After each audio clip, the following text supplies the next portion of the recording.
Good evening, everyone. Welcome to the March 9th, 2022 Abington Finance Committee meeting. We are continuing to prepare for town meeting tonight, working on the draft warrant, the warrant articles, and the budget. And we have our town manager back with us again tonight, Scott Lambiasi, back from a hopefully refreshing week of vacation. I think you need a mic, Scott. We were just saying while you were out that we were having trouble with the mics last week. So, our agenda for tonight, we're gonna go over the status of the fiscal year 23 budget and then go over warrant articles. And I'm gonna start right out of the gate by asking Scott how the budget's looking. So I'm not sure what the last copy you have was, if it was the February 9th edition of the budget? I believe yes. Okay. So yeah, we're pretty much status quo there. As you can see that we were in a surplus right now. It's showing a surplus of 306,000 plus. And that's obviously a good place to be in compared to where we started. However, we're not fully refined yet. We still have several labor groups that we're negotiating with. So we expect to be okay. Of course, we're going to balance one way or the other. But we still have to get through those items first. But otherwise, the budget does still have in there some increases in services that we had talked about and proposed early on, so it's good that we're able to keep that, and then depending on how things flush out with those other agreements, then we'll come back and discuss with this board some of the other things that we might want to be able to put into the budget. How are the negotiations progressing? Are there any that are close? Is really more the question. You don't have to go into details. Yeah, I think I'd have a better answer for that next Wednesday. I think that we're close. We're definitely very close on a couple, and I think we're sort of early on in with a couple of the others, so it could go either way. They may end up getting extended, and we'll see. But we're gonna try and get as many of them done. And I think we'll be in good shape and have a better idea next week. And I think last year, maybe even the year before, we kind of went 1 year at a time. Are we negotiating 1 year, or are we negotiating longer? Right No, I think we're in a much more comfortable position there. So the ones that we did the 1 year MOUs on, we're finishing up, and we're trying to just do 3 years right now. So that's our plan. Scott, when you say increase in services, what does that entail? So I think one of the glaring ones was with the Department of Public Works had asked for another person, another body. So we expect, if we can follow through with that, to offer that. And I think that will obviously, you'll see some increase in the ability to get fields done, the ability to keep the streets clean, to do some, other projects that otherwise we wouldn't be able to do. DPW type projects, weeding of the sidewalks and stuff like that. Any others? The librarian, there's a children's librarian that they asked for over at the library, and so we're hoping to see that. That's obviously huge. They've got some great programs there. We know a lot of families and a lot of the kids take advantage of that, so we're hoping to see that happen. The veterans agent was desperately in need of a part-time assistant. That would be huge into a population that can absolutely, use the services. So we're hoping that, and at this point, that's still in the budget, and we're hoping that stays in the budget. Obviously, one of the biggest things that you'll see will be the additional police officers that, we're finally going to be getting close to full staffing on the police department. So it's been a long time coming, and that's going to be a big relief, not only is a relief for the men and women that work down at the police department, but it's a relief for the citizens because you have, better coverage, you have better community policing, and I think that the chief probably spoke to that when he was here. So all around, that's probably going to be one of the biggest areas that you'll see the increase in services. Correct me if I'm wrong, but that is more of a department staffing issue than a budget issue, because we've had those positions in the budget. Not all of them. Not all? Not There's all of some them. new- There is a there's some bit new of an position increase. this year. I think that there were two that we hadn't continued on. I think last year we might have cut them out to balance the budget. Okay. So I think two had gone in, and it only brings them up. It's still, I think they would still be down two with these 7 hires. And most recently, I know the deputy chief retired, or resigned, so that's another position that eventually would end up having to be filled. So, Okay. Do we actually have candidates for those positions? I know there was a couple in the academy, right? Did we hire There's, anybody else? there was one in the academy who's out now. Matter of fact, Monday night, we're going to have a badge pinning for the one who recently came out, plus an officer who has been on for a while, has gone through all of her training, and just hasn't been able to do an official badge pinning ceremony. So we're going to do that at the Selectmen meeting Monday. There's 7 successful recruits that are right now tentatively scheduled to go into an academy next month. If everything flushes out okay. So far I think they've passed all of their prerequisite exams and physical exams and everything that they need to do. So knock on wood, they'll be in, and you will see them probably in field training sometime at the end of the fall, beginning of the winter. That'll be a much needed relief for the group that we have now. They're all very positive. They're very positive with the changes. They're very positive with the new leadership. But they're still working a lot of hours. There's a lot of overtime that's asked of them and required of them, and it makes it difficult for them to schedule vacations and time off. So that alone, the relief from that, will make a big difference. The Board of Health, I think there was a nursing position. Is that in the budget, or? It was still holding that outside the budget. And I think that that's going to become a big question of this board going forward.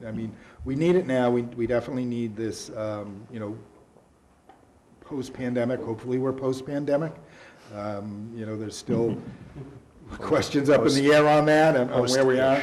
Yeah. So, my thought is, and especially while we do have grant money that's accessible to us, that we were going to keep that position. But ultimately, and I've had some conversations with the public health nurse, it's a great position, and the expanded idea and the expanded role is something that I think we would like to see as a permanent thing for the town, but I think that we have to, it's not something that we've had before. It will be new services. It will be services, again, to the people who could really benefit from these services, like the senior population, and to the younger population down at the Grove in the summertime. Lifeguard lessons, CPR lessons, first aid lessons, but then health monitoring with the seniors, and there's a whole host of programs. At the very least, we need this as a part-time position. How part-time, I'm not sure, but I think the benefits of having it as a full-time position, we'll see what that's like over the next couple of years, and I think it may be something that we want to keep on. But it's like, again, it's a whole new thing. We never had that in either of the towns that I've worked in or towns around me as a full-time thing. It's something that you typically see in a larger city. But I think in my opinion, and I think once we get it up and running and less pandemic related and more services related, that I think that the community is going to see that too. And then I think we can sort of weigh the benefits of it and working into the budget. So right now, it's outside of the budget, and it's being funded through grant money. ARPA money. Okay. Yep. There's also 3 increased hours people in senior, whatever it's called. At the senior center? Yep. Yeah, Yeah, and at this time, that is all still, in the budget. yeah.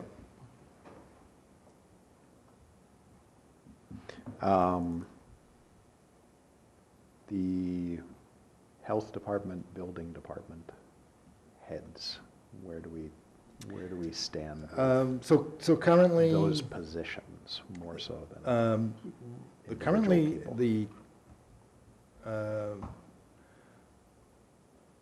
we have an acting health director.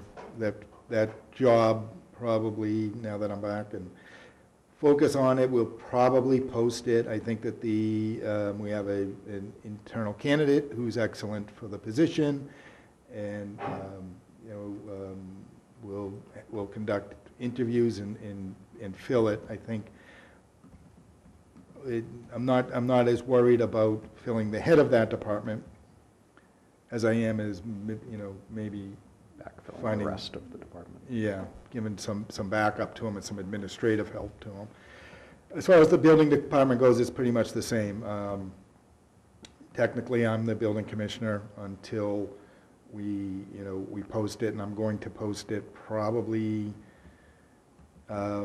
beginning of June. My intention would be to have someone there in July. We have 2 candidates that are internal. They just haven't got full certification, the certification that is requisite to be the head of a department. So we've given them ample opportunity, I think it's been a year now, for them to do their testing that they need. And, hopefully they'll be ready for it. Again, we'll post it, and the internal candidates are good candidates if they've got the requisite certifications. So I do envision it, though, probably not being a melded department at this time. I think that, unfortunately, and that's the problem when you try and make decisions that are based on a person as opposed to a position. We had a good person that I thought was key in making that work, and without that person, it's just difficult. So I think it's best to keep them separate, and maybe we reintroduce it in the future. Other questions on the status of the budget? Just, oh, good. Go ahead. No, go ahead. I was just gonna say, are we considering setting any additional funds aside for, oil budgets and things? Yeah, now that's a discussion that I've been looking into, is that, yeah, we're absolutely going to have to take a look at each and every fuel, gas, oil budget and add a factor to it. Yeah, unfortunately. I'd like to say I'd be confident that by July it'd all be worked out, but I'm more confident that it You won't. have a better crystal ball than the rest of us. And did we add anything to on the IT side as far as doing an assessment on where the town stands as far as when it comes to cybersecurity? We haven't added anything to do a specific just assessment, but I believe that there is grant money in that the Collins Center would do that for us. But I will look into it, certainly. We've had the conversations. We recently have been shopping around for liability and different insurances, and that's one that You're not gonna get it. but they, Yeah, but cyber, no, we Insurance? haven't been specifically looking for okay. cyber insurance, but a blanket for everything, and typically that's something that they want done also, is like, have you done this, and can we see what The you've done? assessment. Yeah, so it's definitely something that's on our radar to take care of. okay. But that Collins Center, going through them, when would that assessment be done then? It would be done over the next fiscal year, sometime after July. Oh, okay, so it could be done in FY '23. Absolutely. Okay. Yeah. Yeah, and, additionally, there is a host of things that Sonia and I and Andrew are going to sort of review and bring to this board and bring to the selectmen at some point is, again, there's the pot of our opera money that we're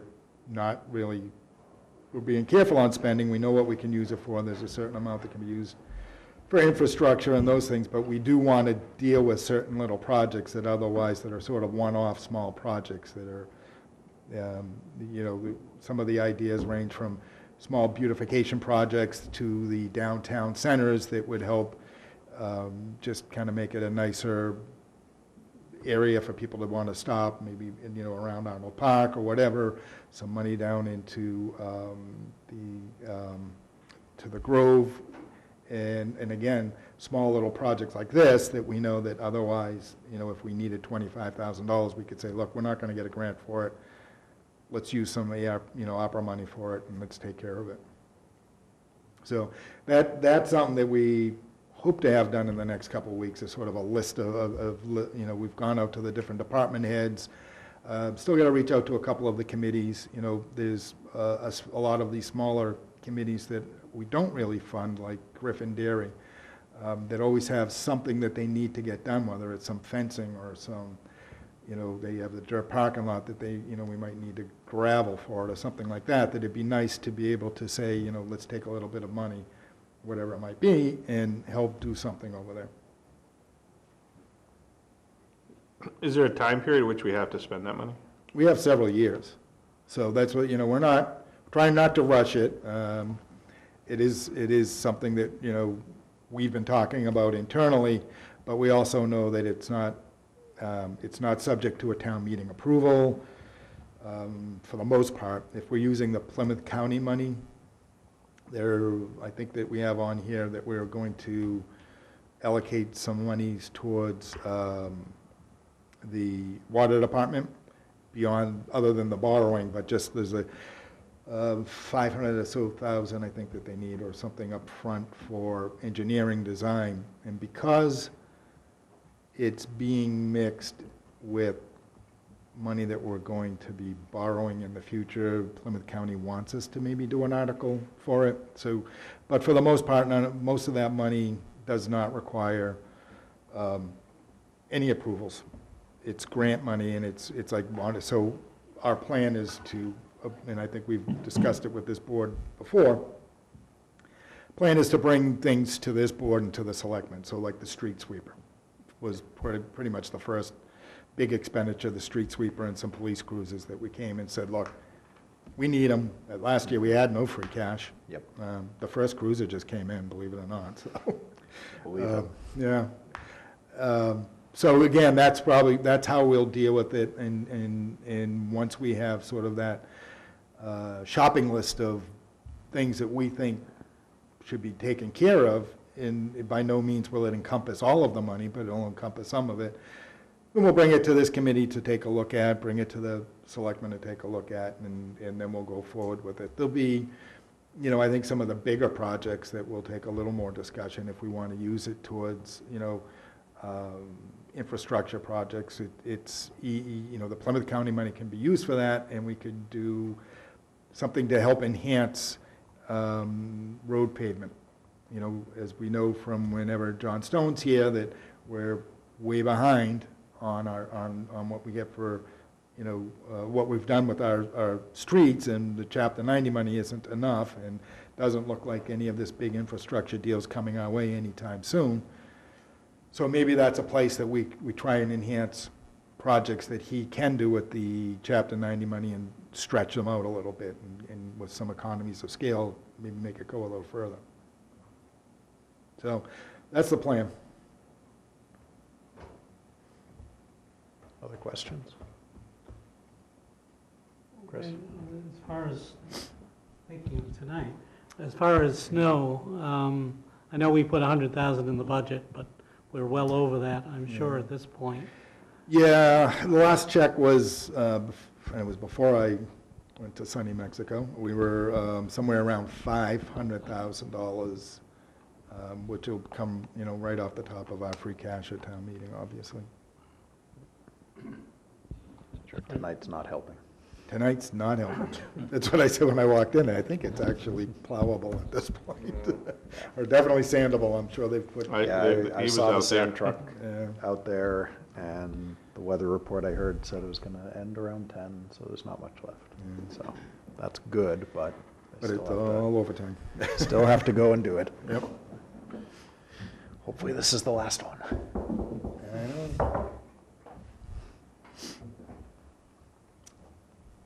Other questions on the budget? So we on target for April 4th?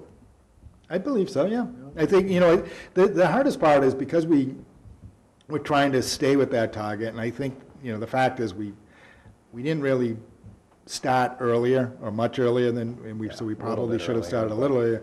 So I think the toughest part is sort of these next few weeks and the work that you guys have to do and that we have to do together is getting through and making your recommendations. And, obviously you have enough time, but if there's things that all of a sudden come up that we have to revisit, then that could take a little bit of the time out of it. But I'm pretty confident that we're in good shape. And I think we'll know better Monday, too, after we have a motions meeting or Yes. go through the warrant, so. Yep. But budget-wise, I think we're going to be okay. Yeah. Good. Greg or Russ, anything? Anyone else? No, good. Thank you. All right, do we want to run through the warrant articles as they stand right now? Yeah, and I think maybe, rather than keep poor. Yes. Jim, I think we should, maybe jump we should to the chase. have Wayne come and think talk to Wayne us about might- any questions on the planning board articles. Yeah. I know there were a few people that had some, at least minor questions, but. Well, it was if we look- difficult when I was here last week with the selectmen because we hadn't had our hearing. And Yeah. now that we've had our hearing, there are a few things that we're completely eliminating. But perhaps what I can do is just, I might not have exactly the right number, but Article 13, to see if the town will vote to amend 17524-1 by replacing registered marijuana dispensaries with medical marijuana treatment center, and by replacing the acronym RMD with the acronym MMTC throughout. It's basically something that we needed to do. I don't know whether you want me, I know I don't want to read all these things through to you. No, but definitely That's the not. situation on that one. So say that again, that was, That's Article 13. I would suggest maybe pointing out the ones that are going to be passed over now. Okay. The ones that, Because there were a few of those that. well, there were, but,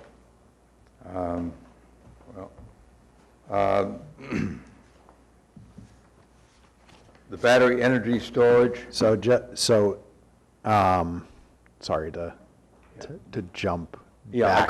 could, it might be just as easy to go through the Yeah, I think it numbers. might be quick to just run down them, and you can tell us as we kind of hit them. Okay, because which I have them ones, all lined up in this, because I figured I'd have And all the papers all for over the floor For the before I newer was people done. on, Wayne, do you want to just introduce yourself, Wayne Smith, the planning board, Article 14, or not? that has been rewritten to a great degree, and that is on the marijuana overlay district. So despite what originally came out, and I don't know whether you all have a copy of that. I know we, Is it on? Liz It just is, got- it's on the town website. We also emailed it, I believe. But it just got, Yep. it was all changed on, Okay, is You this, actually, is this?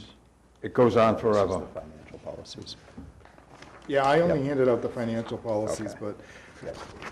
it was, I think Liz might have Yeah, just Liz, emailed that. Liz Shea sent us the rundown, and I had emailed that to you guys yesterday. Yep. Yep. So So, real quick, just back to 13, the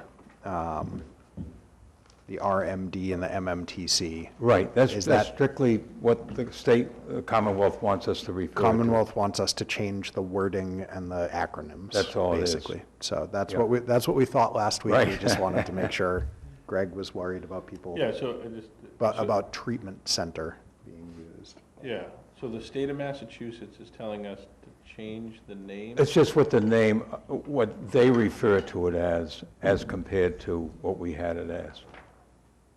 So just makes it uniform with, And that's all of them? For medical specifically, right? no, it's strictly on medical. It's a Not- place so where not- there's you can get retail medical and you can get retail non-medical. The big difference is if you get retail medical, you need to have a prescription and you don't pay taxes. So it's less expensive, but that's got to be referred to as a treatment center. Right. That's the definition from So- cannabis control. So, for example, the store on Route 18, Bud's, is a retail, not retail Non-medical. medical. Right. So they would not have, like, the wording change does not refer to them. That's as what a my bigger treatment question is, do all these get changed to a medical treatment center or whatever? No, center. No, only the ones that are actually medical marijuana facilities. Do we have any currently? Nope. No, No, none of them. we don't. It's just changing the wording to make sure that if In at the some future, point we yeah. do, we're referring to them the same way the state is Makes way referring to more them. sense now. So, Last week I was like, come on, you can't be. I could see why you would be concerned. Well, I mean, it's a treatment center, it's, it just doesn't sound. Well, it's a different Yeah, thing I got it. altogether, yeah. So then, Article 14 was Chestnut Street, Hancock Street, Muppet District, I believe. it's the overlay district, and that has a lot to do with Article 16 that we'll get to in a few minutes, but, and that is the overlay district for growing marijuana only, not for retail sales or anything else. No one will be able to purchase it there. It'll be sold, and some carrier will take it to wherever it was sold to, some other business. Anyone with questions on that one? Well, and there's a map in here somewhere, but I don't know the town well enough to know. whether- Yeah, it's on Chestnut Street and Hancock. It's as you go to the water tower up Chestnut Oh, okay, Street. okay. That side of the road opposite the park and Hancock Street. It's that section.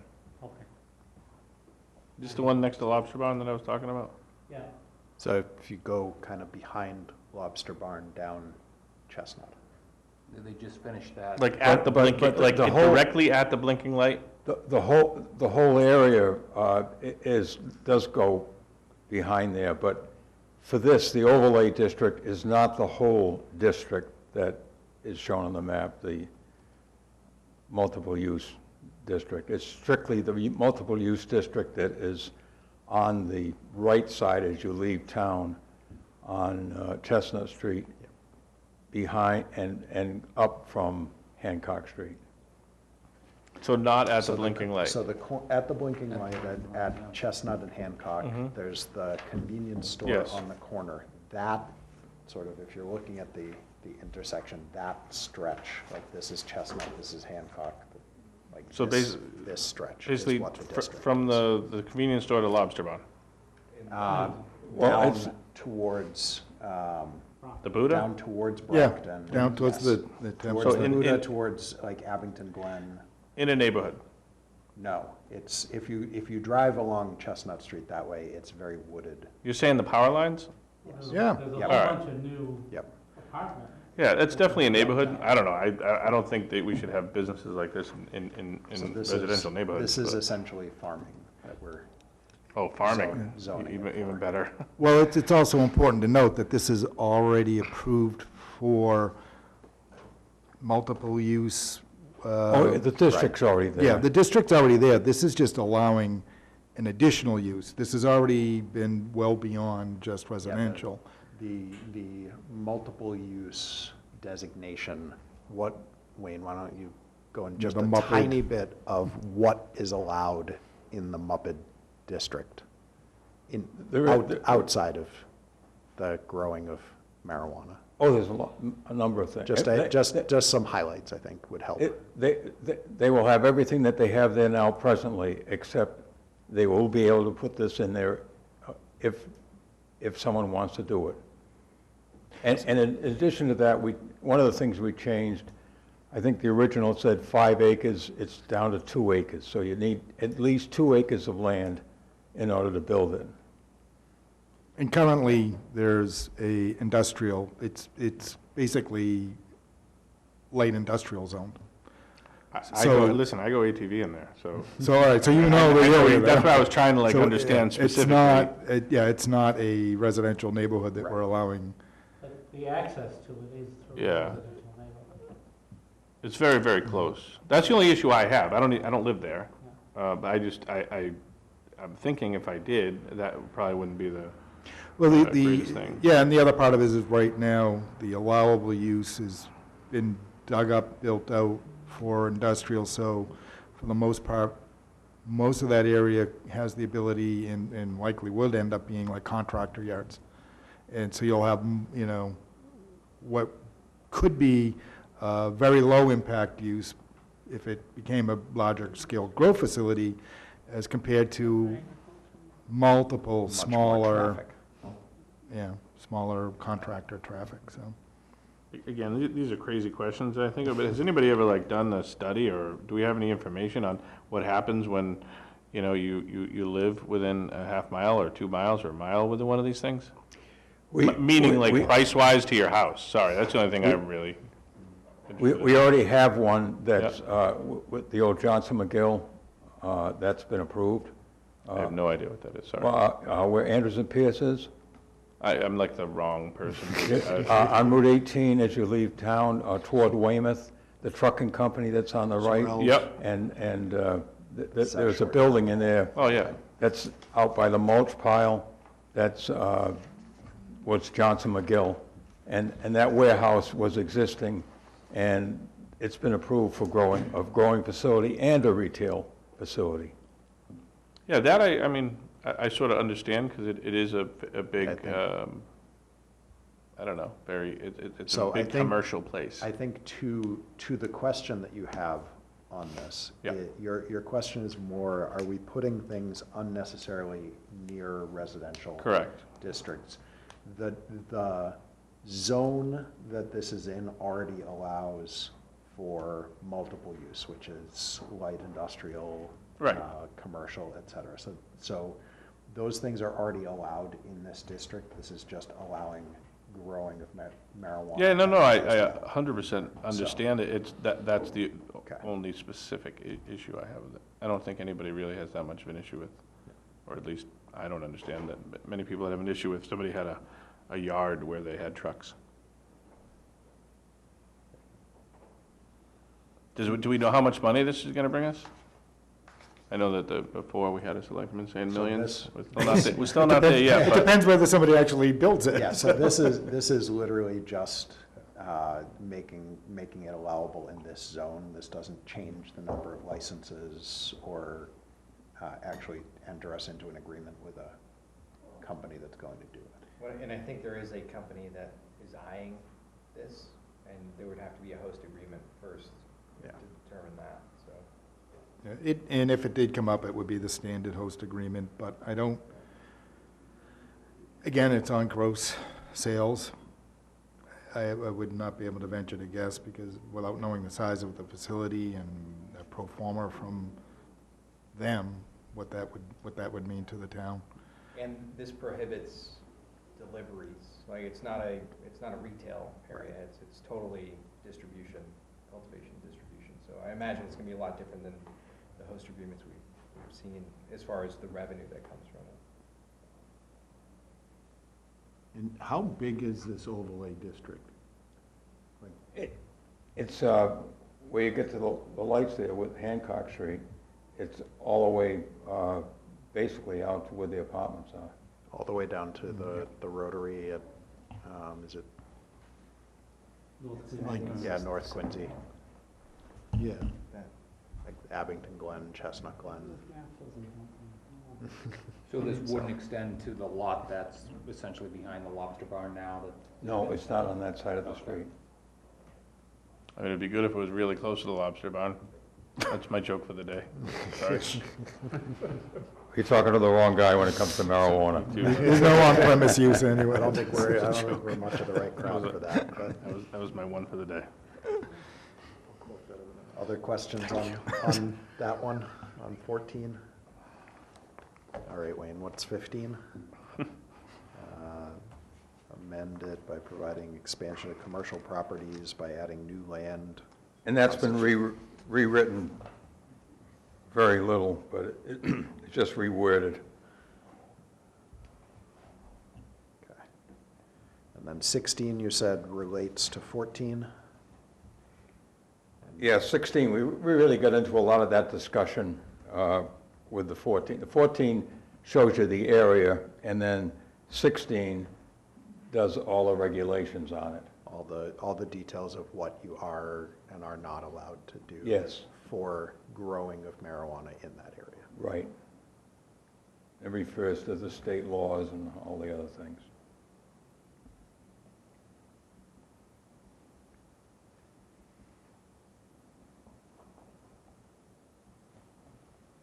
Any questions on that?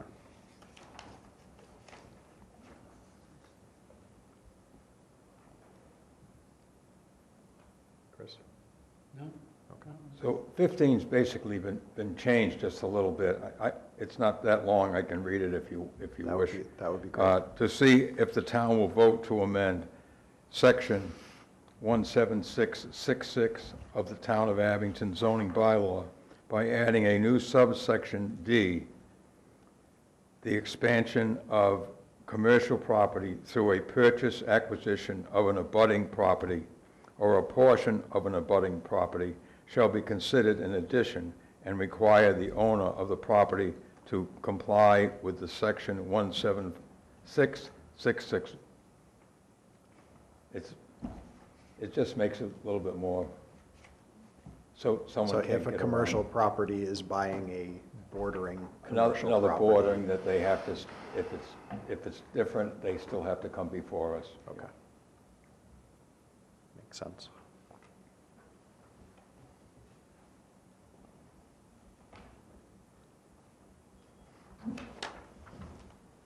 17 is the battery energy storage. And that's been completely eliminated. And we could spend a half an hour me telling you why and everything else. We don't need to know. And we don't want to waste your time. One of the problems we have is that we have to have these hearings within 60 days of the Yep. town meeting. So consequently, and then in the meantime, we have to get legal advice and all these other things that go along with it. It seems like we go through this too many times.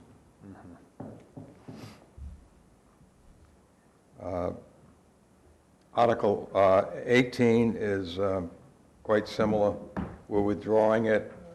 There's a lot of discussion that we have too much multifamily housing in the town of Abington for some people. Our present multifamily housing is 46% of our total housing in the town of Abington presently. And that's before we get there's a project next to the senior center, which has been approved by the Zoning Board of Appeals for senior housing, which is a 40B. And then you have the other 40B that it's very difficult to stop it. For instance, the ZBA has responsibilities that they have to do and government regulations and everything else on either 0 Summer Street as it is referred to, or Monahan Way, whatever. I'm sure you're probably all familiar with it, but there's a lot of houses. That'll be a lot of Is that the one that multifamily. started like 5 years ago at least? Yeah, well, this is new because before it was a regular project, and now it's a 40B. Okay.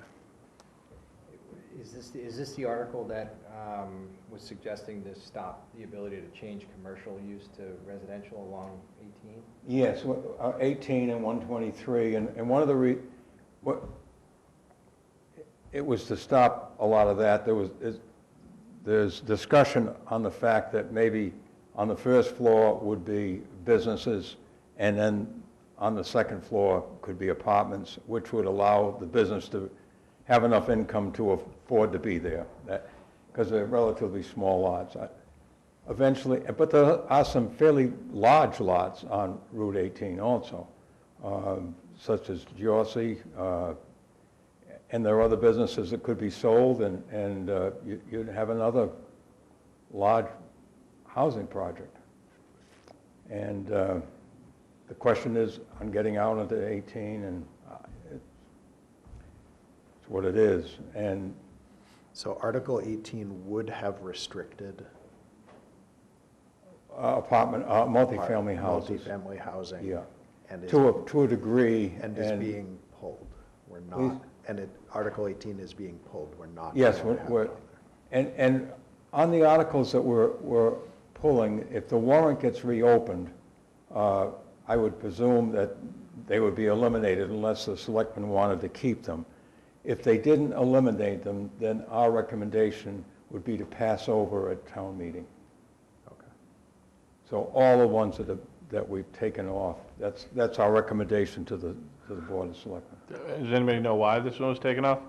Please? Why it was taken off? Each one.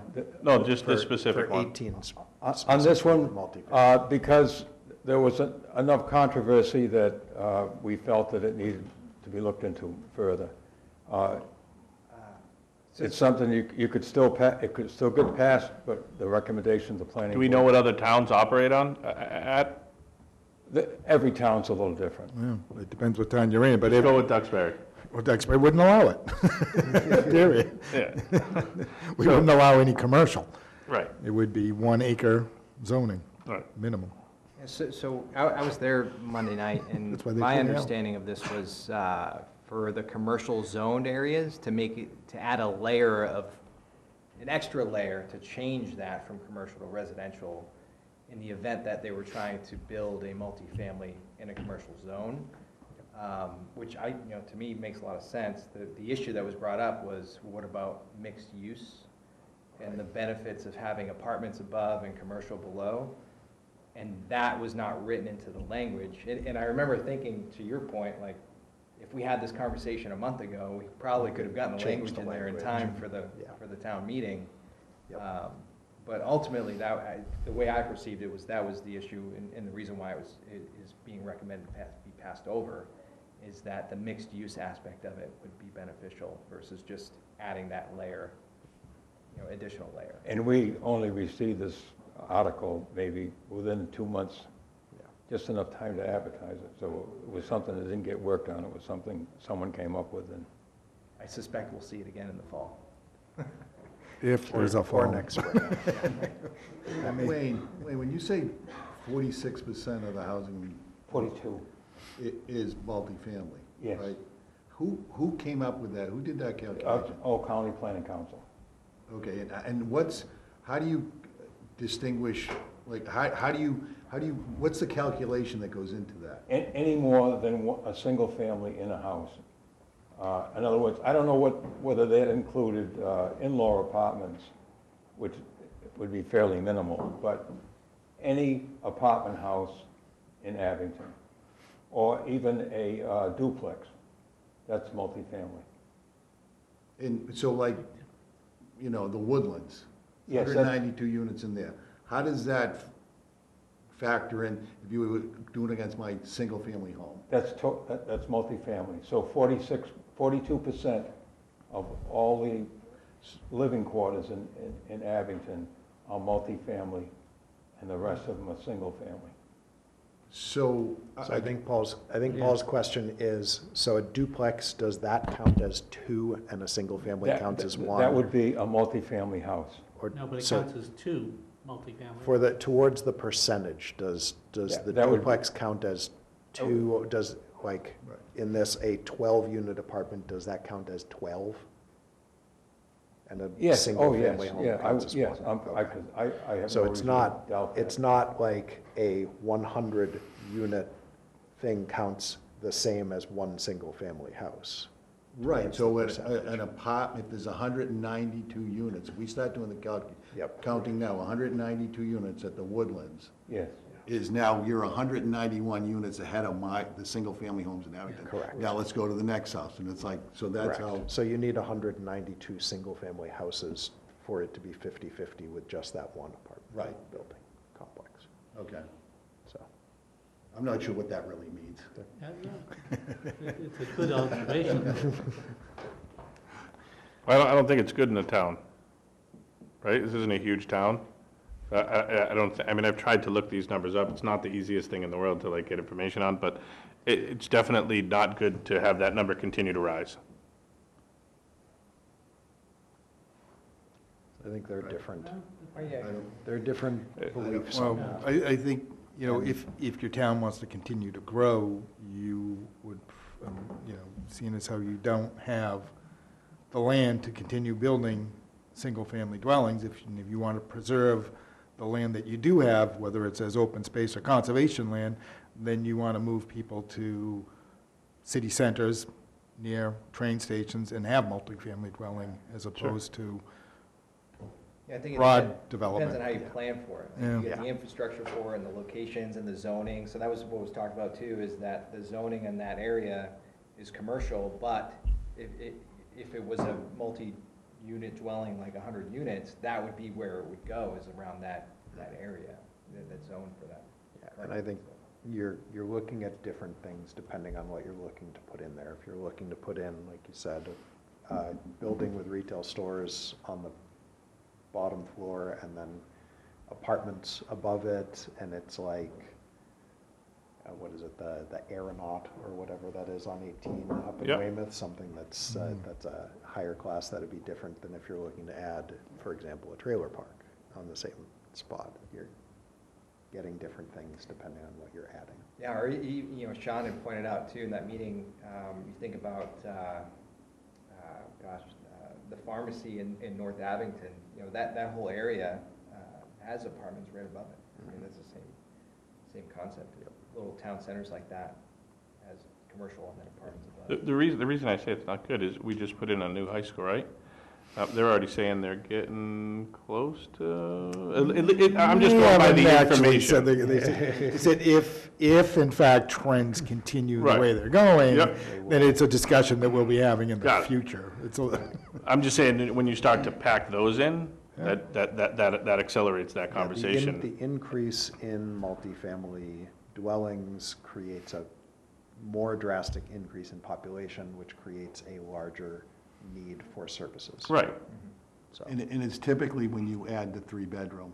If it's 1 and 2-bedroom, it's typically not a big hit to the services for the town, like at the schools. But when you add the 3-bedroom, then you're typically gonna see the increase. The senior housing, you mentioned senior housing Yep. there. Right. That's not gonna add any, probably. doesn't add the same, it doesn't add the same level of, Right, yeah. But Services. the new 40B that's coming in will have substantial, because they'll have 3 and 4 bedroom Oh, okay. in there. So with the senior housing is a pretty good deal, I think, for the town, there's no question. The other thing is, that what we're trying to do is get the apartments off Route 18 and 123, and hopefully people would have businesses there, and you would have no expense for schools or anything else. So it's also to get more businesses in town than to have the land that's available now put into housing. balance the residential with the commercial.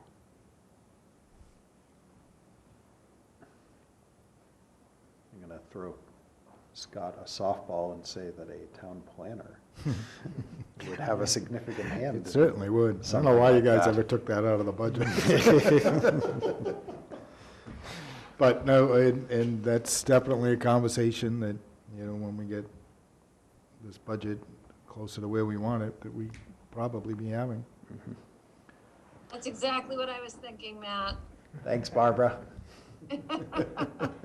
Good to hear your voice. Didn't actually know you were on. Glad to hear you're Yeah, there. no, I'm just listening. All right. Any other questions on Article 18 and that we're not even going to be voting on and is not going to be part of the warrant? Should we have more discussion there? Article 19, which is, first thing I see in there is natural tree coverage. Right, and that's asked to be taken, we voted that down, and asking the selectmen to either withdraw it from the warrant, or if it gets on the warrant, to be passed over. Okay. The reason, we want to leave tree cover in town. Abington has, as a town, has more canopy area than many other towns that are surrounding us and so forth. We do pretty well in that area. But the problem is people come in and just clear cut, and we end up with two street trees in the front, and it's hard to know what to do. And the problem, when you put a house on a piece of property that's been wooded, I can tell you that you will spend eventually a lot of money taking those trees down, whether you want to or not, because you disturb the ground. Even the trees on the outside that are holding everything, I mean, you start taking some trees down and the other trees will come down. Most tree roots are within, you'd think they go down miles, but they don't. They're in the first 3 or 4 feet of the ground. And the wind knocks them down. You know, you got a pine tree right next to your house, and you leave it there, the next thing it's on the house or it has to be removed. Put sidewalks in and you've disturbed the soil, and there's just so many problems. It's not as simple. And we just got that a month before we had our hearing, and it just doesn't seem to work. There's more questions than... Yeah, not enough time No. for it to be properly vetted. And I think that was the last. Yeah, the planning only board other thing I article? might touch on Yeah. is 2020... The street was it? acceptances. Yeah, 2021 and 22. Yep. That's by petition, and the planning board, after talking with the engineer, those 3 streets, and it might end up being just one article, the way they want it written today. It's not like old school, how I used to write them, but we went from station here to station there. They just put it in as the plans, and they're referring to Century Estates. I don't know whether you're all familiar with that, but that whole area, it's been completed. We're still withholding $25,000. That's more than enough for the few things that need to be done. There's a couple of trees that need to be replaced that died over the winter. But it's our recommendation to the selectmen that they approve that. Okay, so those are ready to go? Because Yes. I think last year we had them on and they got pulled off because they weren't ready. No, these are Are different these ones, aren't they? Different ones? I don't know. Yeah, I think that was cooked. 'Cause last time we had 5, and I think we ended up only keeping 2 on. There so was I kind of Crabtree just and thought that the 3 McHugh, were. I think. Yeah, I don't think thought that these the were on 3 there, were the but same, so. my yeah, there mistake. were some others, yeah. So we got 3 hanging out there in limbo. There's still a somewhere. couple, yeah, and they're not Oh, yeah. coming, At they're at too late. least 3. There's one I don't know whether we'll ever approve. So, all right, so those are ready to go. Yeah, matter of fact, there'll be the selectmen hearing on it on Monday night, and we'll talk with council Monday morning about combining that into one article.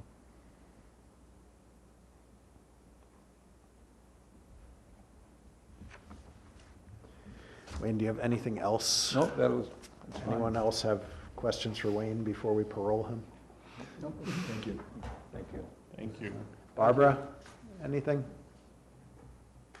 No, I'm good, Matt, thank you. All right, thanks. Wayne, thank you so much Thank for your you. time. We really appreciate it. Definitely Appreciate helped your us. time, too, your job. Thanks, Wayne. Definitely helped us with some of those to understand them a lot better. All right. Scott, do we want to stay on the annual since we're on it and I've got it on my incredibly large phone screen? Yeah, and I didn't Trying bring my to read special these. with me. I have to run in my office and get it. I've so- got both of them up on my phone, Okay. so I can flip between. But if I remember from last week, the special was relatively smooth, Yeah. knocking on wood. So Article 1 is the budget. Nothing ready for that yet. Nope. Article 2, sick leave buyback, water department. Obviously, this is retiring employees. Contractual, Yep. for anyone who's not familiar with that. In the collectively bargained contract, if they haven't used their sick time, the town buys it back and pays them when they retire. So We have to do it by warrant article when we do it, though, so. Yes, correct. So is it vacation and sick? Just sick. And is Vacation, it we do at not 100 buy or back. 20%?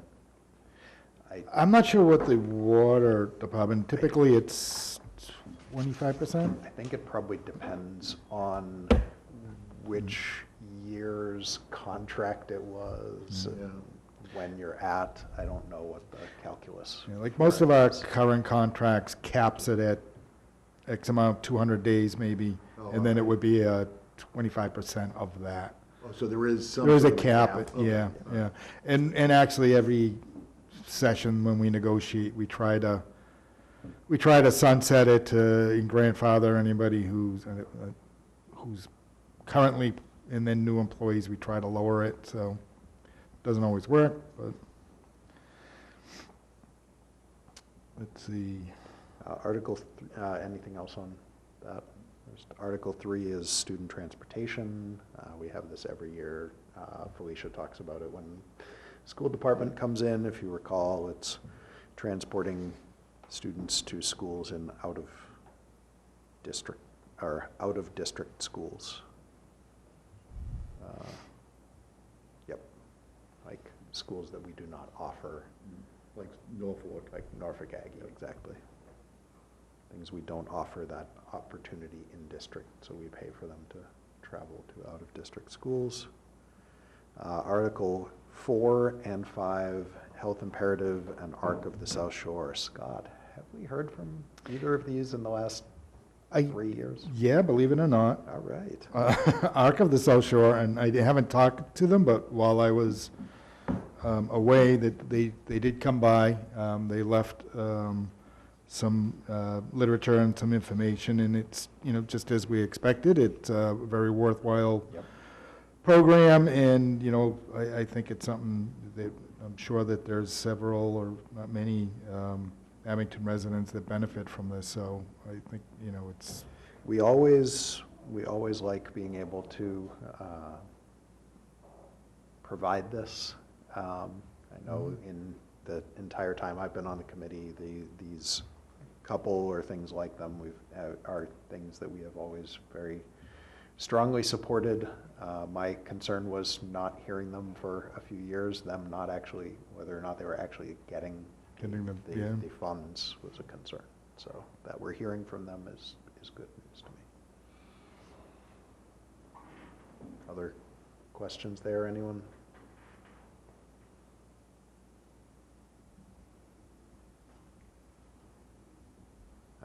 Article 6 is Water Enterprise Fund.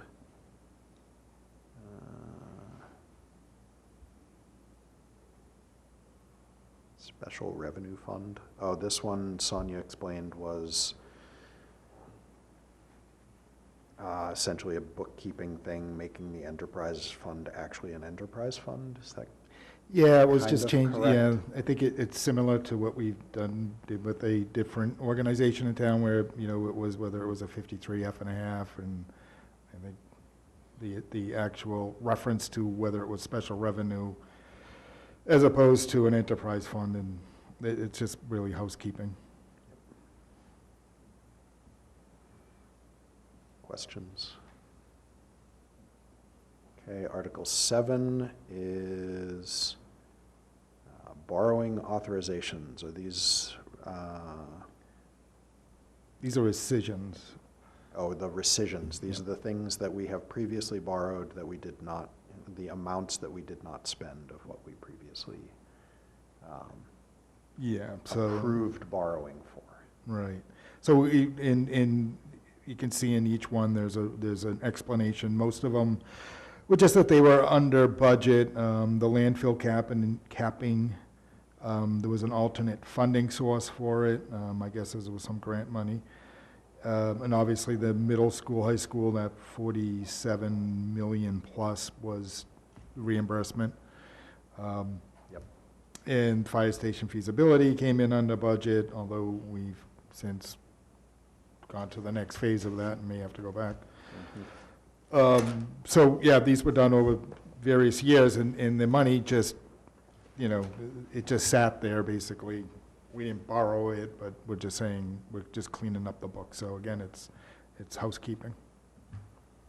So it's not money that was actually Yeah, I mean, it's just, yeah. sitting it was- somewhere just. We were waiting. We were allowed to borrow that money, and we did not borrow that much. And this Yeah. is just taking away the ability to still go out and borrow And- it for that specific purpose. Except on probably the middle high school, we probably borrowed it, and the grant, Yep, true. yeah. No, on the memorial, was it just the arch, or was it the bridge itself? I don't know, it was back in 2011, the arch was repaired, and 2011, I rescind the question. it needs to be fixed again. Yeah, well, that's what, yes. We should probably. 11 borrow years, money. 11 years ago, that came in under budget. Yeah. So we're now cleaning up that. Article 8, borrowing for water for PFAS with like some from Rockland. We've had a lot of discussion on that one. Does anyone have questions there, comments there? Just so everyone knows, I think with the status of where we are with the warrant, trying to kind of finalize things and get everything in order and language, I think we'll be voting on our recommendations next week. So I just want to kind of run through to make sure that everybody's getting questions out, and we have the week if we've got questions that need outside answers and can do research and things. So just kind of making sure that everybody's got what they need to actually vote when we roll in next week. So, and obviously the budget's always the last thing. Yeah. So. And I believe that it's by the 25th, I want to say, that we have to get your vote to the town clerk. Yep. Maybe a bit. Yeah, so we sooner do than have the 23rd meeting. to wrap that we can- everything up. That we can revisit anything, or if we don't get through everything next week, we can carry over to that meeting. But the goal is to get as much as we can voted next week, so.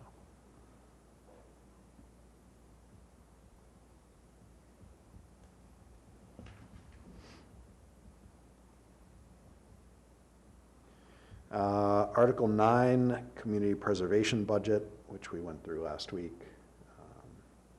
Again, for those paying attention, we don't really have a say on that. The Community Preservation Committee sets that, and they have all of their own guidelines and rules and stuff. We just give them an opportunity to present stuff. Who sets the amount of tax revenue that goes to that budget? So it is 1.5%.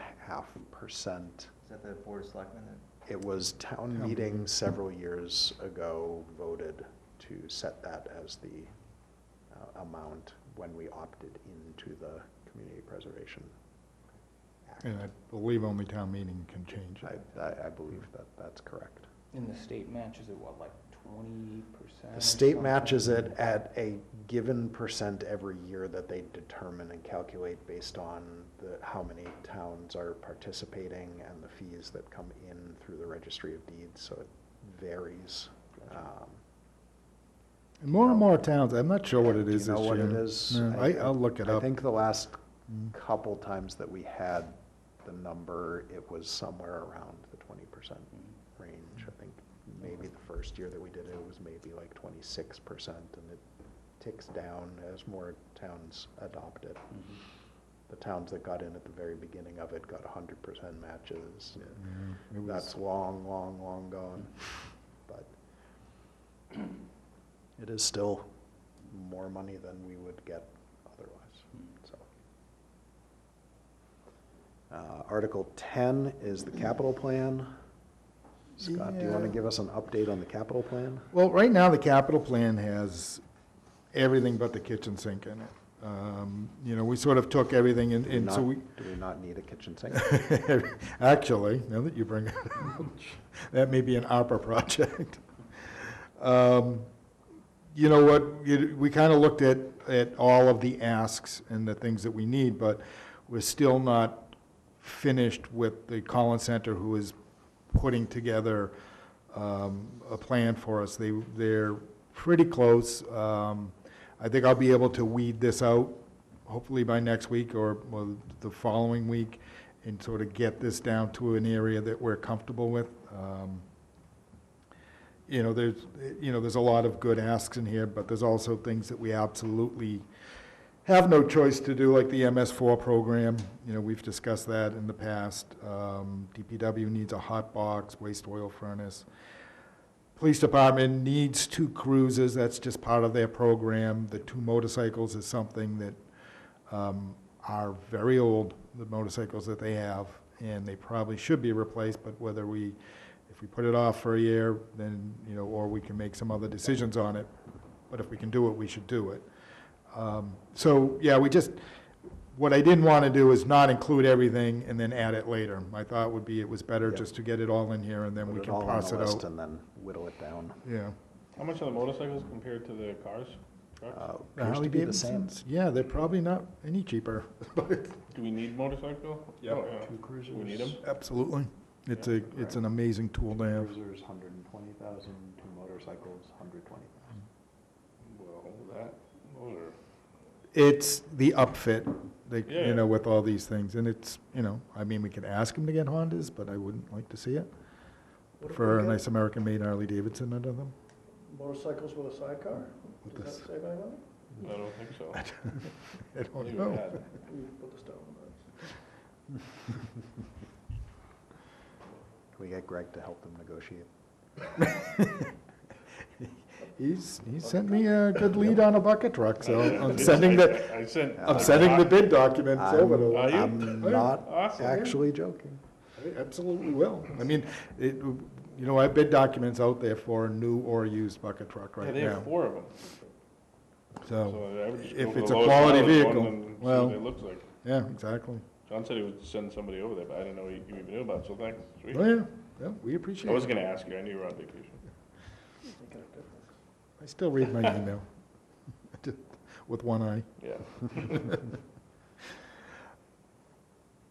All right, so there'll be more on the capital plan in the next week or so, and like I said, we'll have to, as a group, I'll present what we get from the Collins Center with some of their recommendations, and a lot's gonna have to do with their recommendations on how they're perceiving that we should fund it, and then, what our free cash situation looks like after we finish paying for all the snow. Yes. And then make decisions on how we want to use it, and if we want to use the ARPA money for any of this, and if any of it can be put off.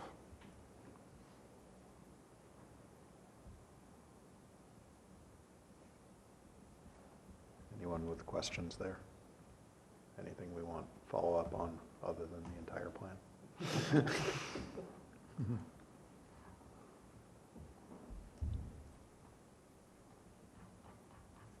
I will say the library roof, we did get bids in on that last week. Tuesday, I think they came in. We were in the process of reviewing them. They ranged from 800 and something thousand to maybe $1.3 million or $1.4 million. I think the average one was like $1.2 million. But the low bid, at first glance, looks like responsive bidder. He's done several projects, DCAM certified, and so I'm hopeful that that's where we'll fall in that $850,000 area. And isn't the library roof, isn't that a fairly urgent project? Yeah, that's something. That'll be on there, definitely? That's a borrowing project, though, Okay. so it's separate. Although it's capital, we're not going to try and pay for it. Okay. We'll have to borrow for that. But it is something that we definitely have to do. It's well beyond. So that is Article 11, which is the capital borrowing. So we, on that, it's, Article 11, capital project borrowing, but then it states transfer from available funds. We don't plan on transferring any funds. We don't have any funds to We put it all in there just to give us that freedom, but no, we don't have any.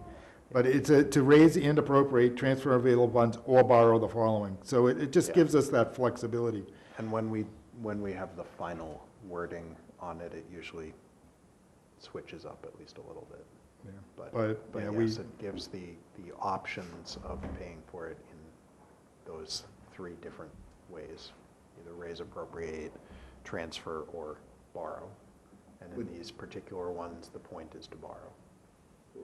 Right, but I mean, I guess, we know we can't fund these.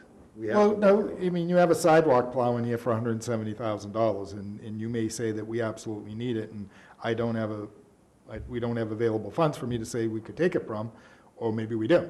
It's only $170,000, and maybe you do say, take it from your ARPA money, or take it from free cash, and we make that a priority. Okay. So, on the library roof, no, we're Right. not gonna, we don't have, we just don't have 840,000. But Yeah. on some of the smaller ones, we may, or we may say, we have $70,000, let's put it towards that and borrow the remainder, who knows? But it is standard language that gives us that ability, especially if we're gonna bucket them together. Some of these won't all make it. The Randolph Street design for the tip is important. That $550,000, if we borrow that and get that design done, then the That's state what, will come in and, 10% or 5% of a grant. right, Something like that. yeah, the state's gonna come in and take care of building, so some of these are important that we get done. The bucket truck, we know we're not gonna spend $250,000. If that comes down and the bids are successful, and that's a $45,000 to $70,000, then we'll probably take from, again, either free cash, ARPA money, something to that effect. Paul, to your point, we won't vote until we have an actual funding source. And sometimes we might not even get that funding source until right before town meeting, at the meeting we have before town meeting.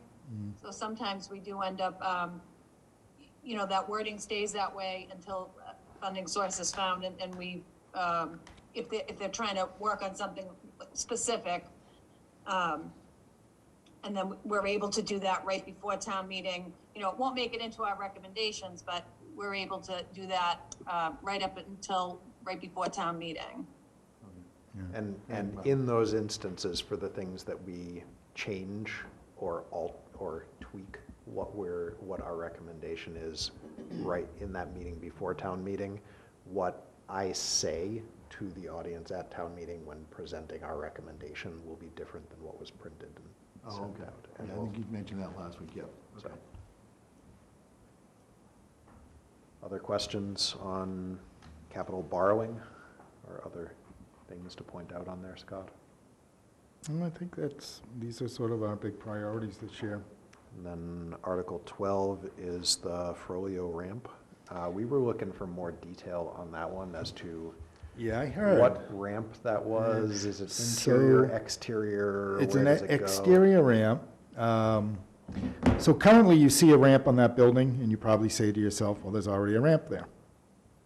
And I don't blame you. But if you were to go up that ramp, you will find that it brings you to a landing. And when you get in that door, you have two choices. You either go down a set of stairs or you go up a set of stairs. So if you managed, if you were using that as your accessible route and you had some sort of device, whether it be a wheelchair, walker, crutches, or whatever, there was an option there that when you got in that door and you were stuck, to take a Garavanta lift, which is basically a stair lift, except this thing was built, I think in the BC area, right? I was going to say, the building itself was part of the New Deal. All right, So, and I'm not actually joking. So Frollo was built as part of the New Deal. in the past, at some point in So the time, Garavanta lift is not quite as old as the building itself, but it's certainly not young. and so there was money appropriated in a past town meeting to try and fix that but it still would never be, even if you fix it, because it's old, it is that old. The rails would, I think the chairs would. And if it did work, even on its best day, you would have to somehow maneuver yourself into that, and then whatever that assisted walking device, whether it be crutches, wheelchair, or walker, you would have to drag it along the side with you and hope you didn't fall out when you made it up to either landing. So as you're facing the building, to the right of that, there is a main entrance. And that main entrance is a large set of stairs. And if you go up that set of stairs, that brings you to the first floor. Why they didn't put the ramp there in the first place is, I guess it wasn't required. So this proposal would be, rather than spend, I think, $85,000 was kind of earmarked to try and fix this lift that would still not be compliant or really very useful or safe. And they would actually needed so much money because they actually have to have tools machined to actually create the parts that would be needed to fix this. My thought, and after discussions with our engineer, is we looked at it and said, well, what would it cost, and would it be more feasible to just to the right of that set of stairs put a ramp that would be a switchback, most likely, that would go to the right to a landing and then come back up to that doorway and to that main landing that's there. It would make the whole first floor, which is all administrative wing right now, and the gymnasium fully accessible. It is a great space. I know that they try to use the gymnasium, I believe, for basketball now and some other sports. I think it would just be a great thing for the town to make this 100% accessible on at least that first floor level. The lower levels probably, really only good for storage or anything anyways, and then the top level I think is the same, as I think they may be using that. They may be having small groups. Technically they probably shouldn't, but I don't think there's a lot of use up there. So the $85,000 I think is what was in the old article, and that we could use towards design and bidding, and we need to do some survey work for the new ramp. The new ramp that I want to say the estimates came in at a little over $100,000 to do the work. So this is only to get through the design and the bidding part of it. Again, Who goes to the Pearlio? Well, it's the administrative wing for the school, so the superintendent's office there, so the assistant superintendent's office is there. I believe that there is programs in there. I'm not sure what the programs are. There are multiple rooms there that could be used, and then there's a large gymnasium that I do know they use for, like I said, youth basketball. Paul, did you have a question? No, because I spoke to Peter the other day, and he like, an elevator is a non-starter. Yeah. And they just want to go old school with a basic ramp where it's like, it goes in, not a lot of maintenance, worry about it. But Scott described exactly what Peter said. It's like, you take that current ramp and you're on a landing and you got no place to go if you're in a wheelchair. You're just stuck. And the elevator, unless it was an interior elevator, I know that there's a lot of those smaller lifts that people put in there, maintenance nightmares. They very rarely work, especially here in New England. If they're not kept in perfect working order, kept clear of snow, you still have to have landings, and they're expensive as well, then you just run afoul of ADA laws by building it and not maintaining it. An interior elevator would cost a minimum probably of $10,000 a year just in maintenance and licensing and servicing. So, and then the build audit, I have no idea on an old building like that. When you start digging through floors and digging up asbestos or putting in, God only knows what, I just think it would be very cost prohibitive. Couldn't we just put in one of the newer versions of that chair? No, that's not ADA compliant. The chair is never, ever in our world, an ADA compliant method of getting from one floor to another. Maybe it was back When you saw the commercials. of before there wasn't, Sitting, when people, in the 80s, when you saw the commercials of the elderly people sitting on the chair and it taking them up the staircase in their I house. just saw that commercial literally like last week. but you probably saw it in somebody's house. Oh, yeah. Yeah, it doesn't work outside of residential, so commercial, And it's not intended to be a handicap accessibility, it's intended to be assistance for, it doesn't comply with the Americans with Yeah. Disabilities Act, is what I'm saying. Or with the state Architectural Access Board rules and regulations. So fixing it, it may have been grandfathered at some point, but that's gone, long gone.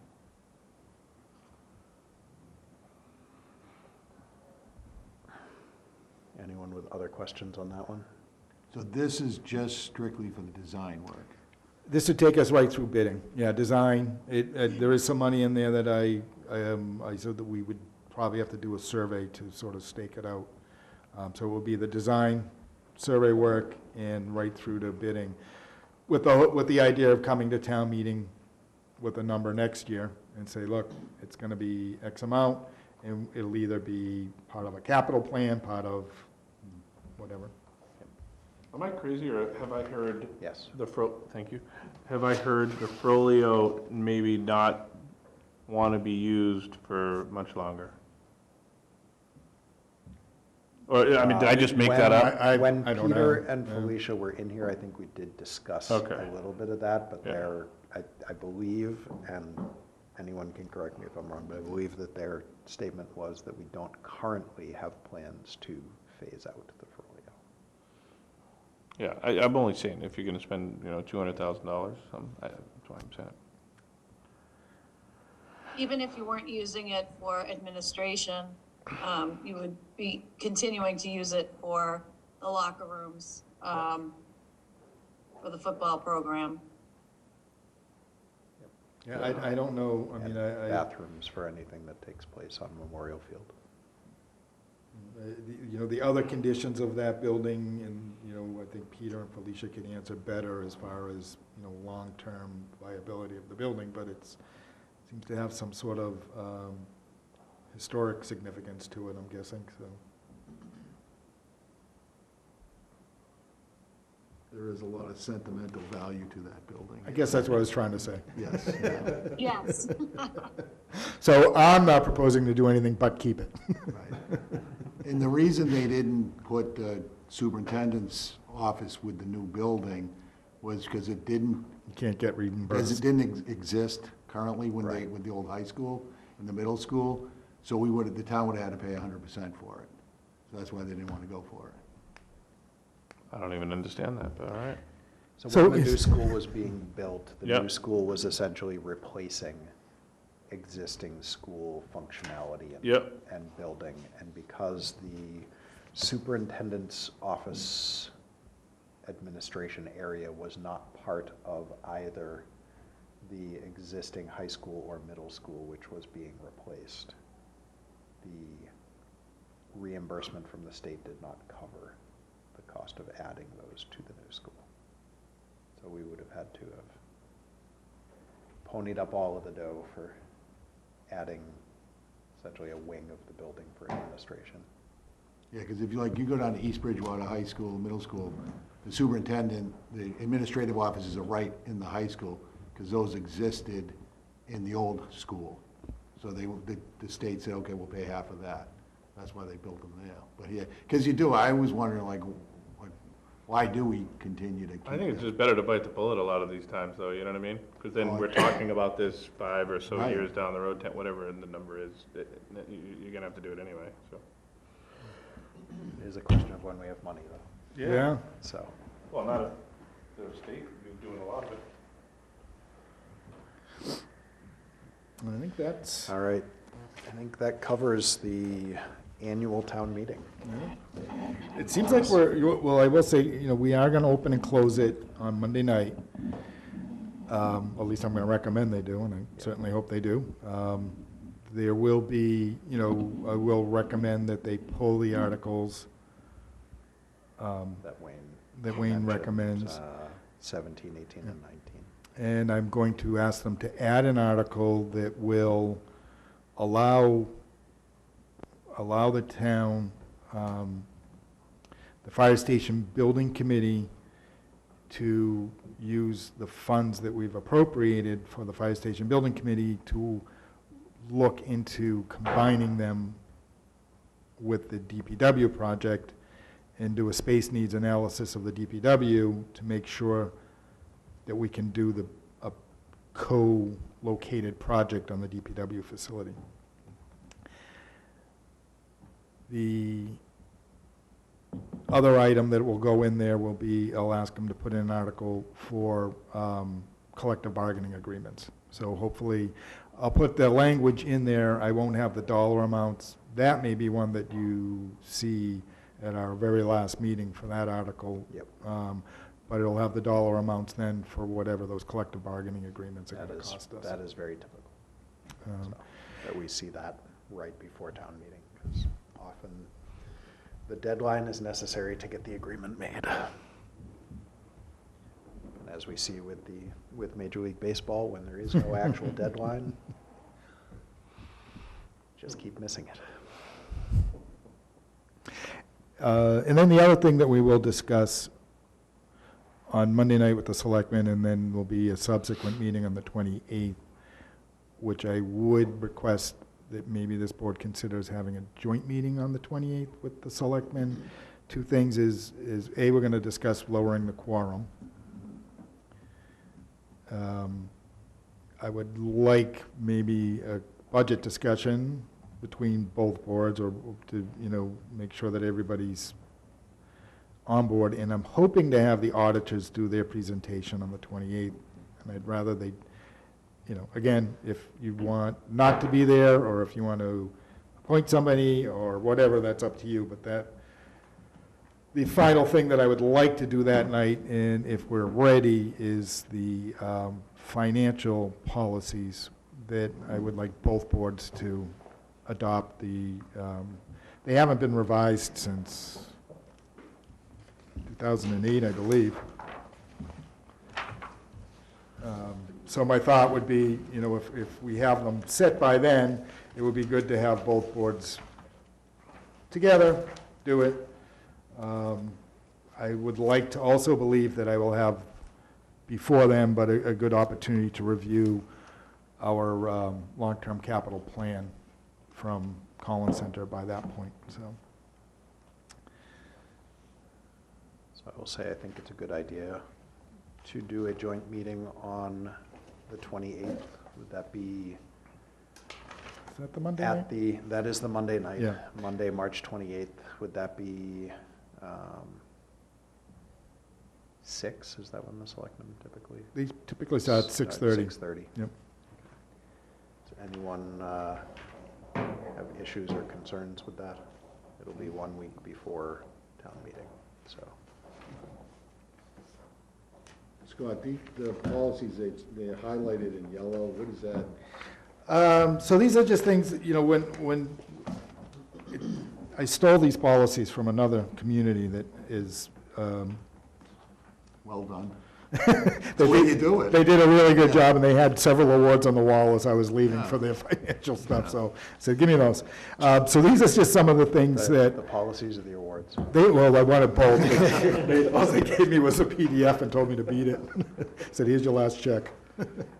There were just, those were areas that I wanted to review. Typically, if I highlighted, it might have had a percentage, like number 3, for the collector, treasurer, and finance director will carefully, routinely monitor all amounts due the town. Proactive policy of collection will be followed for all receivables, including property taxes. A target of 98% property tax collection rate by fiscal year end will be anticipated. So 98%, and, you know, I highlighted that when I sent them off to Sonia, and it was Sue Mokran at the time, and said, is that realistic? I would like to think so. In some communities, I think it's probably easier than others, but it came back that without any changes, so I'm guessing Sonia said it was realistic. Somebody, Something like that, though, if you put it in a policy, like, do you want to put that in a policy? Because like, somebody comes along like, well, you didn't hit it. Like, wouldn't that be better in like, putting it in some type of a goal for the town? no, I think, well, if it wasn't obtainable, I would say, and that's why I sent it to them, and as other communities have looked at it, like I said, these aren't rules that I made. These are actually, they've come out of the Mass Municipal Finance Directors Association, that they looked at the best practices, and again, if we look at our old ones, it might even be in our old ones. I think I gave you guys a copy of what we're currently supposed to be following, but there's also, in here somewhere, there's, somewhat of a caveat that says, hey, you know what, some years aren't gonna be so good, sort of like, when you have a pandemic or whatever, and, we understand, or, I'm paraphrasing, but no, I think that, I think, again, any policy or anything that we do, or anything that's in the charter or in our rules and regulations that, somebody can point at and say, look, it says here that you're supposed to put $300,000 towards OPEB, but you didn't this year. Why? The rules say you're supposed to do it. Well, we looked at the policy and we realized that we couldn't do it this year. So to your point, though, Paul, as I'm looking at the wording in the reserves section, it says the town will endeavor to maintain a stabilization fund, et cetera. And then in free cash, the town will strive to generate a free cash balance between 3% and 5%. So I don't think the wording in here is requiring Use the word that we shall. put that. Just throw shall in there. Yes. But We're using squishy words, as my boss calls them. But some of the highlight areas, though, and the reason they are highlighted is because I do need that kind of input and input from, you guys and from the selectmen, and with Sonia, that, if you think that some of these things are unrealistic, then, or if you think that they're not strict enough, then we can discuss them. One of the things that's in here that I highlighted was 45 days prior to town meeting, there'll be a joint meeting of the Board of Selectmen, Finance Committee, Capital Planning Committee, and the School Committee to review the capital plan. That's a lot. A large meeting. Yeah, and I typically find things like that aren't productive.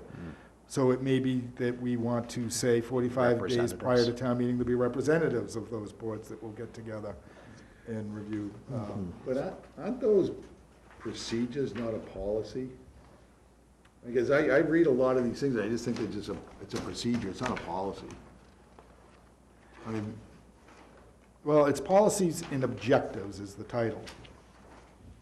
You could, if you wanted to call it policies, objectives, and procedures, we certainly could, but I think that it's important to codify what. yeah, it almost seems like each section should have a broad policy, and then these are the procedures that we're trying to, that will help satisfy us or to meet the policy. meet the policy. Because I got a question on that last one there, the prior to town meeting. How much time do we need to make adjustments to articles prior to the town meeting? Is there a certain amount of, I imagine there is. You could do it on town meeting floor if you had to, So if it wasn't substantially different. The warrant with Finance Committee recommendations has to be printed, and we said this last week, but I'm pretty sure it's 10 days. Yeah, I think that's why I Prior to had- town meeting, so it has to be printed and sent out, like published, sent out. So we have to provide like, the warrant has to be finalized, and our recommendations have to be voted on and printed prior to 10 days before town meeting. That said, those recommendations can be changed as long as the changes are announced on the floor of town meeting. And the wording of articles can be changed at town meeting as well. You can motion to change the wording of something at town meeting, but all of that, after that 10-day mark, all of that has to happen on the floor of town meeting. And there are certain restrictions on how much you can change it. Yeah. Yeah. I get You the sense of can't, you that. can't The change more it you from, do. you can't change it from, we would like $85,000 to do the study of what's, like the design Right. work for a ramp. You can't change that to $85,000 for a dog park. Yeah. It has to be in the scope, has to be within the within the scope of the scope, article, yeah. I believe. Okay. Well, so I guess I asked that question from the Monday night planning board meeting. There was a lot of good conversation around those articles, Yep. and they just kind of got scrapped, where if there was it was determined that there was not enough time to make Yeah. the changes, and it almost seemed like a waste, that we'd have to wait until the next town meeting.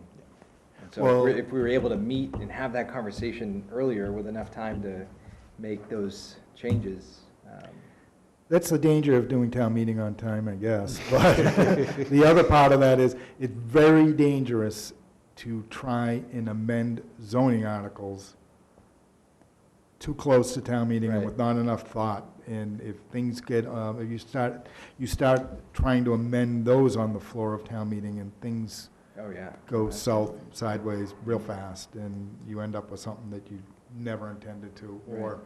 it just gets so confusing that you spend an hour and then indefinitely postpone it anyways. Mhm. So, but the upside to it is it's on their radar now. Yep. They know enough to start their hearings on those articles and the discussion on them a lot earlier. Right, right. Okay. So, again, with this, I think if you guys want to make recommendations, we can bring it up again next week, and certainly when Sonia's with us, we can look at them. I think it's important that we have policies, like I gave you a copy of what we're going under now. Which is the 81406 version. Yeah, the 2006 version. So a lot of it is just kind of updating the bonding companies expect us to have these, and they expect them, they actually were happy with the draft of what we have here, which doesn't mean we can't tweak it. It means we absolutely should tweak it, but it is important that we have them, and it's important that we try and follow them. There's some other recommendations that, you know, Sonia and I and Andrew are going to be working out and then bringing them to you. Like I said, you know, if in fact there is newfound revenue from our cannabis companies, if the, you know, if 2 or 3 of them were to open up and that are currently through permitting in various stages of permitting, there's a significant amount of revenue if it's close to what we're seeing from this one entity that's open, that we have some recommendations on how we deal with that. And we think, you know, obviously we want to show you guys what our thoughts are on it and then get your input on exactly how to do it and how to deal with it. You know, I can only give a guesstimate. You know, I guarantee you it's going to be on the low end if more of these come in. Millions? I would hope, but how long it'll last before, you know, right now Whitman stole pretty much everything that we have in our bylaw and made it even easier to have 3 places down the street in Whitman. And Halifax, I believe, is pretty much wide open for these kind of facilities. So it's, you know, we're not the only one offering it. We're not the only one. I think the proximity to Weymouth, who still hasn't allowed it, may help right now. But, you know, it's, again, and I would expect that at some point there'll be deregulation at the federal level. And if that happens, then All bets are off. yeah, it's anybody's guess. So, but while we do have the revenue stream, I think we have to just be careful on how we do it and what sort of percentage we actually use towards services and what sort of percentage we use towards some of these other issues that we have, such as, you know, funding OPEB and you know, our capital plans and stabilization, and maybe start a capital stabilization fund also. You know, just things to consider that we'll present to you guys. So it won't be necessarily done when town meeting's done. So my my request to the committee is take these and read through them and prepare feedback on what you like, what you don't like, what you think maybe would make a good change, what you have questions about. For next Wednesday. For next Wednesday. If you have questions, email them to Scott ahead of time so that he can prepare. Yeah. And So I'll that we're not forward spraying them along on the last minute. So, a That's when you Word get the best version. answers. yeah. A little easier. I don't have a Word version of the old ones.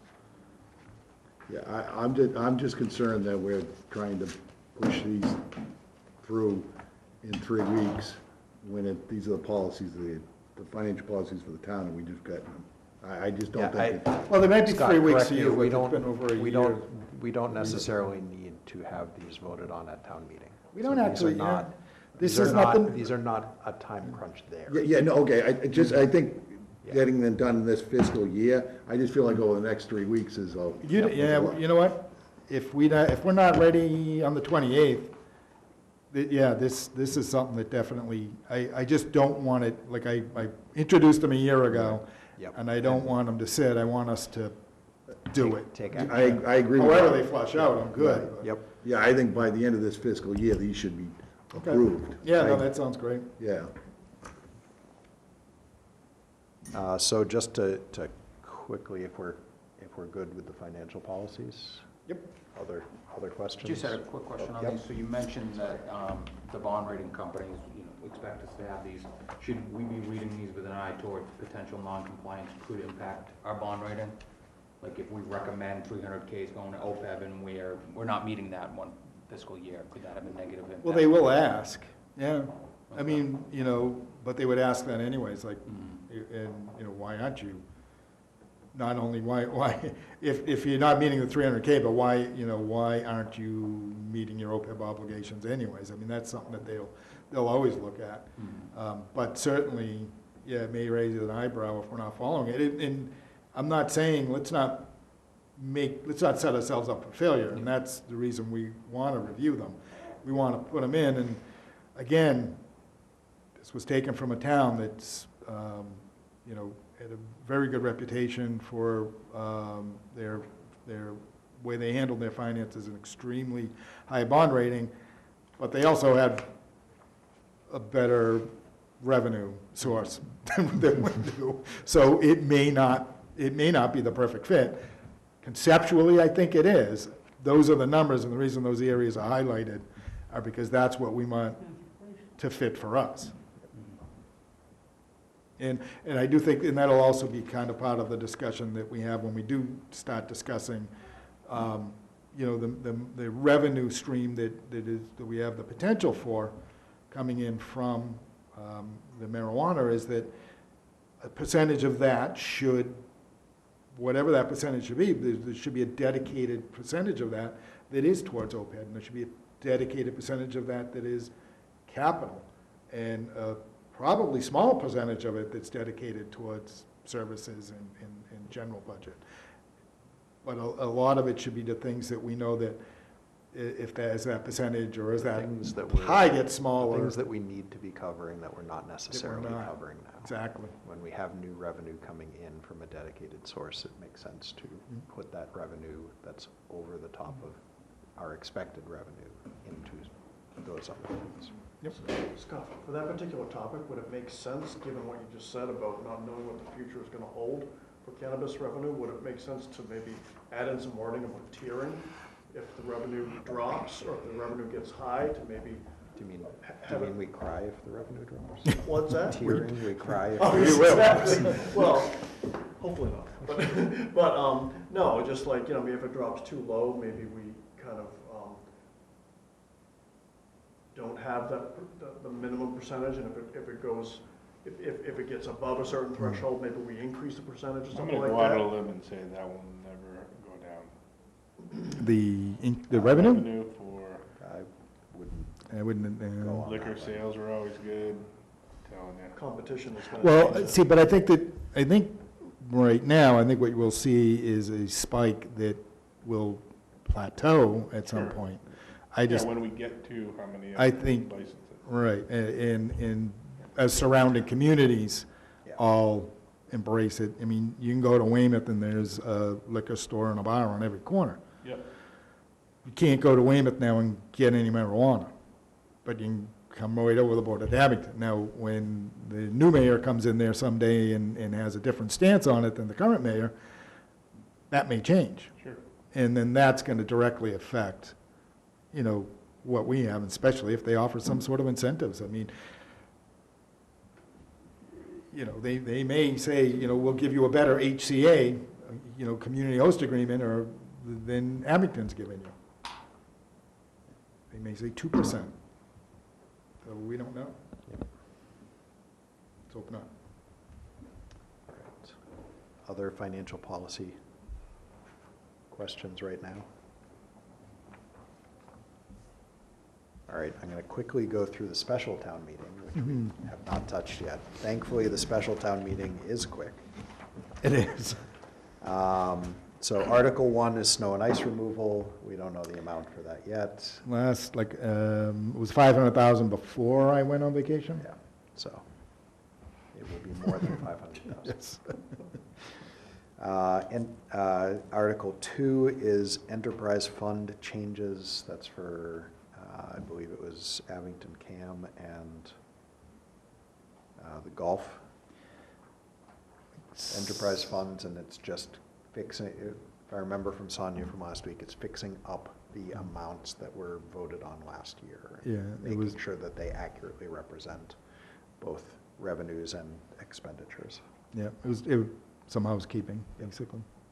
Articles 3 and 4 are Community Preservation Committee housekeeping, similar thing where they're making sure that the wording and funding amounts are accurately represented. Articles 5 and 6 are payment of prior bills. I think one of them came in during this fiscal year, and the other one, I think Sonia said, came in right at the end, and we just Didn't get paid in time. didn't get Yeah, paid it was in too time. late. It It was was something. beyond, we carry over a certain point past July, you know, and they just didn't get it in time. And then Article 7, paid leave buyback. So we talked about this in Article 2, the sick leave buyback for the annual town meeting, which is for someone who is expecting, we are expecting to retire, who is planning to retire. The special town meeting, it's people who retired unexpectedly. So they retired in fiscal year 22, so we have to pay them with fiscal year 22 funds. So we have to do it at the special town meeting. And then Article 8 is the sewer main article. Scott, anything specific on that one? I think, you know, I don't remember. We have to wait for Sonia. It's for 451,000, et cetera, from the sewer receipts to pay the cost of design and engineering phase of the forced sewer main project. Yeah, I think this is just the first authorization to borrow for that part of it. Sounds like it's coming from their enterprise fund. Or Or from the, bills. yeah, let's probably just have Sonia answer it next week. Okay. Anyone have questions on any of those 8? That's the whole thing for the special town meetings. It's a pretty quick agenda.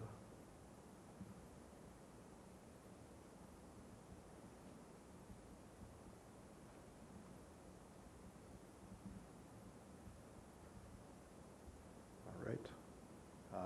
Anyone have questions on anything that we've gone over tonight? Budget, annual or special town meeting warrant articles, financial policies, joint meeting with the selectmen on the 28th, meeting next Wednesday, the 16th, to go over, to start doing our recommendations.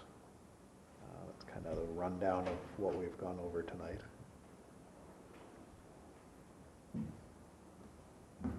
Sounds like we're good. All right. Liaison reports. Anyone have any? No. Barbara? I don't have anything, Matt. All right. Again, I promised last week that I would actually check the mailbox. I was running late today. I did not check the mailbox. I will check it after the meeting. So no correspondence as of yet. Minutes, Russ had provided the minutes for the November 10th, I believe it was, meeting.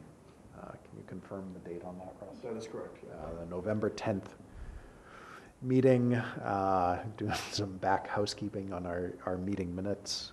Russ, who was at that meeting, was allowed to vote. No, Daniel was not. And I will check with our administrative staff tomorrow and see if I can find a fill-in for Deb until she's able to return to her. Yep. Yeah, and we wish Deb good health as she, was it her wrist that she broke? Yeah. Yeah, she broke her wrist, so she is once again unable to help us with minutes and recording, and we feel terrible for her. So people, board members from November 10th who are here tonight, Greg, me, Paul, Andrew, Barbara, and Matt. Okay. So I would take a motion. Sure, I'll take a motion. I'll make a motion to approve the minutes from the November 10th meeting. A motion from Andrew, is there a second? Second. I think Barbara beat Paul very slightly to the second. I know it's a tough competition there. We have a motion and a second. Is there any discussion on the meeting minutes from November 10th that were prepared by Ross? Without any, all those in favor of approving the minutes for November 10th? Aye. Aye. And an aye from Barbara. All those opposed? All those abstaining? Chris and Daniel abstaining. It is, the meeting minutes from November 10th are officially approved. With that, our next meeting, as we discussed, is next Wednesday, March 16th. Is there any other discussion or comments, questions? I just motions, wanted, Paul? Scott, Sonia was here last week, she presented OPEB, it's an outstanding job. So I really want to thank the work that Absolutely. she and her team did to pull that together. It was a great job. It is a priority and a concern of hers, that you guys get that. Yeah. Definitely. It's sobering. Yes. Yeah. So, So. I'm glad that we're dealing with it, and, this is how it starts. Yeah, thank you, Paul. Definitely a good point. The Motion to presentation was adjourn? excellent. Motion to adjourn from Greg. Is there a second? I'll second. Second from Andrew. Any discussion? Without any, all those in favor of adjourning? Aye. All those opposed? It is unanimous. We are adjourned. Thank you all. Thank you.